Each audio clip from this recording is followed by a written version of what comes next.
Hello students, कैसे हो आप सब लोग। मुझे आशा है कि आप सब बिल्कुल ठीक होगे, स्वस्थ होगे और अपने घरों में होगे। आज मैं आपके लिए मैथ्स का एक टॉपिक संख्याओं की विभाज्यता की जांच, वो वाला टॉपिक आज मैं आपके लिए लेकर आई हूँ। और मुझे आशा है कि आप सब ये वीडियो लास्ट तक देखेंगे और मेरे वीडियो को लाइक, शेयर और सब्सक्राइब ज़रूर करेंगे। तो स्टार्ट करते हैं हमारा आज का ये वीडियो। चलो स्टार्ट करते हैं हमारा वीडियो। हमारा टॉपिक है संख्याओं की विभाज्यता की जांच करना। तो हमें इस वीडियो में इस टॉपिक में हम ये पढ़ेंगे कि बड़ी से बड़ी संख्या अगर हमारे पास आ जाए तो वो किससे विभाज्य है। अगर पूछा जाए कि 2 से विभाज्य है तो क्या कारण है कि वो 2 से विभाज्य है, मतलब उसको आसानी से बिल्कुल सरल तरीके से हम कर सकेंगे। जैसे मैंने आपके पास मान लो संख्या दे दी 4, 5, 6, 7, 8, 9, ये इतनी बड़ी संख्या दे दी मैंने, और मैंने कहा कि इसको क्या यह 3 से विभाज्य है। तो आप क्या करोगे, इसको क्या भाग देते बैठोगे? अरे भाग दोगे तो वो इतना टाइम नहीं रहता अभी एग्ज़ाम में हमारे पास। तो इसलिए मैं आपको बहुत ही सिंपल ट्रिक से उनके जो नियम है वो बताऊँगी आज। तो चलो ध्यान से देखो। सबसे पहले हमारे पास है 2 से विभाज्यता। अब कोई भी संख्या 2 से विभाज्य कब होगी? तो 2 से विभाज्य होने के लिए संख्या का इकाई का अंक 0, 2, 4, 6, 8 होना चाहिए, तभी वो संख्या 2 से विभाज्य होगी। इकाई का अंक मतलब उसका जो वंश होता है वो वाला, मतलब सबसे आखिरी वाला जो इकाई का अंक है वो अगर 0 हो, 2 हो, 4, 6 और 8 हो तभी वो संख्या 2 से विभाज्य होगी। अब मैंने आपको ये संख्या दी थी, क्या ये 2 से विभाज्य है? नहीं, क्योंकि इसके पीछे 9 है, जबकि यहाँ पे क्या होना चाहिए हमारे पास 0, 2, 4, 6 और 8 होना चाहिए। ये अगर 5 अगर हुआ तो ही वो 2 से विभाज्य होगी। मुझे लगता है आपको समझ में आ गया होगा। अगला है हमारे पास 3 से विभाज्य। अब 3 से विभाज्य होने के लिए क्या चाहिए हमारे पास? कोई भी संख्या 3 से पूर्णतः विभाजित तब होगी जब उस संख्या के अंकों का योग 3 से विभाज्य हो। जैसे यही संख्या ले लो, अभी अब अपन करते हैं 4, 5, 6, 7, 8 और 9। क्या ये 3 से विभाज्य है? ये चेक करने के लिए हम क्या करते हैं, इन सबको जोड़ते हैं, सबको जोड़ देते हैं। सबको जोड़ो, 4 और 5 हो गया 9, 9 और 6 हो गया 15, 15 और 7 हो गया 22, 22 और 8 हो गया 30, 30 और 9 हो गया 39। क्या 39 3 से विभाज्य है? 39 को 3 से भाग दे सकते हैं? हाँ भाई दे सकते हैं। 3 एकम 3, 3 तिया 9, ये हो गया। इसका मतलब ये पूरी जो संख्या है इसको भी हम 3 से भाग दे सकते हैं। हमें ऐसा नहीं करना कि लिख दी संख्या लिख दी और उसको 3 से भाग देते बैठे, नहीं, हमें ऐसा नहीं करना है। अभी देखो हमारे पास उदाहरण के लिए यहाँ पे एक संख्या दी थी 954। अब इसमें क्या करेंगे हम? इसमें वैसे ही करेंगे, मैं अंकों का योग 9 + 5 + 4 सबको जोड़ दिया तो आया 18, और 18 यह संख्या 3 से पूर्णतः विभाज्य है, अतः संख्या 954 भी 3 से पूर्णतः विभाज्य होगी। इनका योग अगर 3 से विभाज्य हो गया इसका मतलब वो संख्या भी 3 से विभाज्य हो जाएगी। अगला है हमारे पास 4 से विभाज्य। अब जब किसी संख्या के अंतिम 2 अंक, मतलब पीछे वाले 2 अंक 4 से विभक्त हो अथवा किसी संख्या के अंतिम 2 अंक 0 हो तो वह संख्या 4 से पूर्णतः विभक्त होगी। जैसे उदाहरण के लिए हमारे पास दिया है संख्या 4936 में अंतिम 2 अंक क्या है? इसमें 36 है जो 4 से विभाजित है। अब भाई 36 को 4 से भाग दिया जा सकता है, देख के देखो भाग। 4 चौक 16, 4 चौक 24, 4 8 4 9 36 हो गया। तो इसका मतलब ये पूरी जो संख्या है 4936 ये भी 4 से विभाज्य होगी, या फिर इसके पीछे 0 होने चाहिए, 2 0 होने चाहिए। अगला है हमारे पास 5 से विभाज्य। अब कोई भी संख्या 5 से पूर्णतः विभाज्य तभी होगी जब उस संख्या का अंतिम अंक 0 अथवा 5 हो, मतलब उसका जो सबसे पीछे वाला अंक हो वो 5 हो या फिर 0 हो, तभी वो 5 से भाग दिया जा सकता है पूरी संख्या को। अब देखो यहाँ पे हमारे पास उदाहरण है, इस संख्या में अंतिम अंक क्या है? पीछे वाला 5 है। इसका मतलब है कि ये पूरी संख्या 5 से भाग दी जा सकती है। आपने देखा होगा कि जो 5 का जो टेबल है, 5 का पहाड़ा है, उसमें पीछे 5, 10, 15, 20, 25, 30, 35 सबके इसमें 5 5 आ रहे, 5 0 5 0 5 0 5 0। तो अगर पीछे वाला अंक 0 या 5 हो तभी हम उस संख्या को 5 से भाग दे सकते हैं।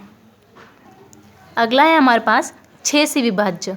अब कोई भी संख्या 6 से पूर्णतः विभक्त तभी होगी जब वह संख्या 2 या 3 से विभाजित हो। मतलब वो संख्या 2 से भी विभाजित होनी चाहिए और 3 से विभाजित होनी चाहिए, तभी वो संख्या 6 से विभाजित होगी। जैसे हमारे पास संख्या दी है 444, संख्या में संख्या 2 से तथा 3 से विभाज्य है अथवा ये 6 से भी अवश्य विभाज्य होगी। अब ये देखते हैं अपन कैसे 2 और 3 से कैसे होगा भाई। 744 दिया है हमारे पास। अब 2 से विभाज्य है क्या, पीछे 4 है और हमें 2 से विभाज्य होने के लिए 0 2 4 6 और 8 होना चाहिए पीछे, मतलब ये 2 से विभाज्य है। 3 से विभाज्य है क्या, चलो जोड़ 3 से विभाज्य करने के लिए क्या करते हैं अपन, जोड़ते हैं, जोड़ दो। 7 और 4 11, 11 और 4 15 और 15 3 से विभाज्य है। इसका मतलब है ये जो संख्या है वो 6 से भी विभाज्य होगी, अगर 2 से भी हो और 3 से भी हो। ऐसा नहीं कि 2 से हो गई और 3 से नहीं हुई तो फिर भी होगी, नहीं, 2 से भी होनी चाहिए और 3 से भी होनी चाहिए तभी वो होगी। अब अगला है हमारे पास 7 से विभाज्य। अब कोई भी संख्या 7 से विभाज्य तभी होगी संख्या के अंतिम संख्या को दुगुना कर शेष संख्या में से घटाकर प्राप्त संख्या यदि 7 से विभाज्य हो तो वह 7 से विभाज्य होगी। पर ये सब पढ़ के तो कुछ समझ में आएगा नहीं, अपन हल करते हैं। हमारे पास संख्या दी है 2 8 4 9। अब इसमें क्या करते हैं अपन, 7 से विभाज्य है या नहीं ये चेक करने के लिए क्या करेंगे, इसका जो अंतिम अंक है उसको दुगुना कर दो, उसका 2 गुना कर दो। कितना हो गया, 2 गुना 9 दूनी 18 हो गया। और शेष संख्या क्या बचा हमारे पास, 284 बचा। 284 में से 18 को माइनस कर दो, क्या बचेगा हमारे पास 266 बचेगा। अब ये भी बड़ी हो गई। अब फिर से करते अपन, 2-3 बार भी किया तो चलेगा ये। अब पीछे 6 है तो फिर से 6 का दुगुना कर दो, 6 दूनी 12 हो गया हमारे पास। अब क्या बचा हमारे पास, आगे 26 बचा। 26 में से 12 घटा दो तो बचे 14, और 14 को 7 से भाग दिया जा सकता है, हाँ 7 7 दूनी 14। इसका मतलब है ये जो पूरी संख्या है ये 7 से विभाज्य है। ऐसा नहीं करना कि हमें 7 से भाग देते बैठना है, क्योंकि वो प्रोसेस जो है वो बहुत लंबी जाएगी और बहुत टाइम लग जाएगा हमें हल करने में। अगर अभी भी समझ में नहीं आया तो और एक उदाहरण ले लेते हैं अपन। इसकी जगह लेती हूँ मैं 2 8 4 7, ये ले लिया। अब फिर से क्या करेंगे, इसका अंतिम अंक आखिरी वाला अंक इसको दुगुना कर दो, 7 दूनी कितना हो गया, 14 हो गया। क्या बचा हमारे पास, 284 बचा। तो जो 284 में से 14 को माइनस कर दो तो हमारे पास बचेगा 270। 270 बचा। अब क्या हो गया, ये पीछे 0 आ गया। अभी ये 270 है या भाग दिया जा सकता है नहीं, इसको फिर से करो। 0 का अगर दुगना करेंगे तो 0 ही आएगा। 27 में से 0 घटा दो तो 27 ही आएगा। और 27 को 7 से भाग दे सकते हैं क्या, नहीं दे सकते। तो ये पूरी संख्या को 7 से भाग नहीं दे सकते। समझ में आया होगा अभी तो। या फिर और एक नियम है कि 7 से विभाज्य है या नहीं ये पता करने के लिए हम क्या करते हैं, जब किसी संख्या का 6 बार 12 बार 18 बार पुनरावृत्ति हो, यानी वो संख्या बार बार आए, तो वह संख्या 7 से पूर्णतः विभक्त होगी। जैसे हमारे पास संख्या दी है कि 6 बार दिया है, तो जो 6 की 6 बार पुनरावृत्ति हुई है, मतलब जो 6 है वो कितनी बार आए हैं, 6 बार। इसका मतलब है ये 7 से अवश्य विभाज्य हो जाएगा, यानी पूरी संख्या 7 से विभाज्य हो जाएगी। क्यों, क्योंकि इसमें 6 बार है और हमारी कंडीशन क्या है कि कोई भी संख्या 6 बार 12 बार 18 बार उसकी पुनरावृत्ति होनी चाहिए। अगला है हमारे पास 8 से विभाज्य। अब 8 से विभाज्य होने के लिए क्या चाहिए, जब किसी संख्या के अंतिम 3 अंक, क्या बोल रहा है अभी, अंतिम 3 अंक 8 से विभाज्य हो या 0 हो तो वह संख्या 8 से विभाज्य होगी। अब देखो भाई हमारे पास संख्या दी है 14,872। अब इसमें क्या करेंगे, अंतिम 3 अंक बोला, यानी पीछे वाले 3 अंक 872 है जो 8 से पूर्णतः विभक्त होते हैं, अतः यह संख्या 8 से पूर्णतः विभक्त है। इसके जो अंतिम 3 अंक है वो क्या है, 872 है। तो अपन 872 को भाग देके लिखते हैं। 8 एकम 8 0 और 8 नाम 72 हो गया। इसका मतलब है हमारी ये जो संख्या है, पूरी संख्या, ये 8 से विभाज्य हो जाएगी। अगला है हमारे पास 9 से विभाज्य। अब कोई भी संख्या 9 से पूर्णतः विभक्त तभी होगी जब उस संख्या के अंकों का योग 9 से विभाज्य हो। अब ये जो 9 से विभाज्यता का नियम है ना, ये 3 से विभाज्यता के समान ही है। 3 से भी विभाज्य होने के लिए क्या करते हैं, सबको जोड़ते हैं। अगर जोड़ने के बाद जो बचा हमारे पास, जोड़ने में जो आंसर आता है वो अगर 3 से विभाज्य हो तो पूरी संख्या 3 से विभाज्य होती है। सेम है 9 का, कि अगर उस संख्या का योग अगर 9 से विभाज्य है तो पूरी संख्या 9 से विभाज्य हो जाएगी, यानी उस पूरी संख्या को 9 से भाग दिया जा सकता है। अब देखो 4 1 0 4, सबको जोड़ दो, 4 और 1 5, 5 और 4 9, और 0 तो कोई मतलब नहीं है, तो 9 आया। तो 9 से विभाज्य है, 9 को 9 से भाग दिया जा सकता है। इसका मतलब है ये पूरी संख्या 4104, ये पूरी संख्या 9 से विभाज्य हो जाएगी। अब अगला है हमारे पास 10 से विभाज्य। कोई भी संख्या 10 से पूर्णतः विभक्त तभी होगी जब उस संख्या का अंतिम अंक 0 हो।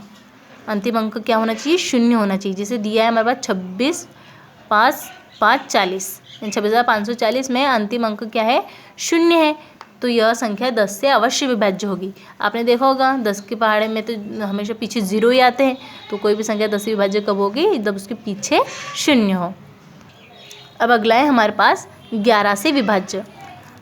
यदि किसी संख्या के विषम स्थानों पर स्थित अंकों का योग तथा सम स्थानों पर स्थित अंकों का योग का अंतर 0 या 11 से विभाज्य हो तो वह संख्या 11 से पूर्णतः विभक्त होगी।